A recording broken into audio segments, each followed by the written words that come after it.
est une personnalité reconnue dans le domaine des télécoms, après plus de 20 ans à la tête notamment de France Télécom, de TDF, de Vodafone. Il a repris les rênes d'Alcatel-Lucent en avril 2013 et il est en train d'œuvrer à la transformation de cette entreprise pour en faire le leader des réseaux, enfin des télécoms et des réseaux dans le monde. La révolution numérique est entrée en force dans nos vies. Elle bouleverse notre quotidien, on vit les uns et les autres tous les jours. Nous avons clairement fait le choix d'une vie entièrement connectée. Les entreprises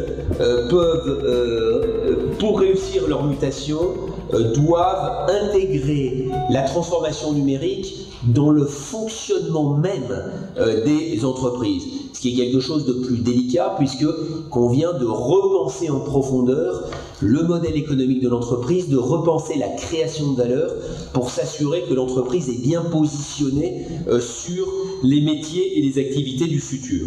Le décloisonnement, le dialogue des compétences, la possibilité de dériver loin de son champ de spécialité premier et la remontée des idées bottom-up sont autant de nécessités si l'on veut insuffler l'esprit d'innovation à l'intérieur de toutes les organisations.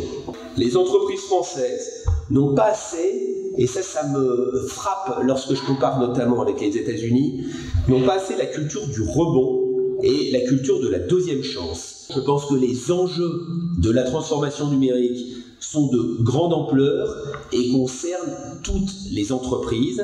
Celles qui prennent la mesure de ce changement et redéfinissent leur modèle d'innovation et leur projet d'entreprise pourront tirer parti des opportunités de cette croissance 3.0 qui est à nos portes, qui est entre nos mains si nous la prenons en charge.